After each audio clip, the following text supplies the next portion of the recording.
सकाळची सुरुवात एवढ्या सुंदर व्ह्यूपासून झाली. म्हटलं थोडं ट्रेनमध्ये चक्कर मारून यावं. आणि हे बघा, मी पोचली होती कोकणला आणि समोरचे व्ह्यू तुम्ही बघूच शकता. नंतर हा मुलगा आला होता आणि मस्त कर्तव्य करून दाखवत होता. अशी बोगद्यामधून जाते बघा ट्रेन, किती सुंदर वाटते ना. आम्ही पोचलो चिपळूणला, नंतर पोचलो रत्नागिरी पोचल्या आधी हॉटेलला चेकिंग करून घेतलं. मस्त फ्रेश वगैरे झालो आणि साक्षी आम्हाला सनस्क्रीन कसं लावायचं हे दाखवत होती.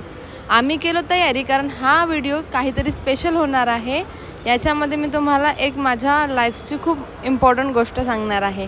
हा मंदिर जो आहे भगवती मंदिर, इथे माझे मम्मी पप्पा पहिल्यांदा भेटले होते आणि हा मंदिर आमच्यासाठी खूप जास्त स्पेशल आहे. रत्नागिरीला येण्याचं कारणच हे होतं आमचं. नंतर बघा हा व्ह्यू किती सुंदर आहे. जीवनातल्या सगळे टेन्शन इथे येऊन विसरून जातात.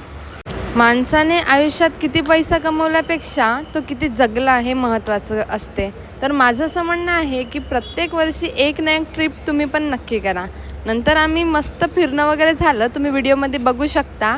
आणि संध्याकाळी मम्मीसोबत वॉकिंग करत बसली आणि चंचल आणि साक्षी मस्त फ्लेक्स करत होत्या. आणि इथे कोणीतरी आपल्या प्रेमाची निशाणी सोडून गेल्या.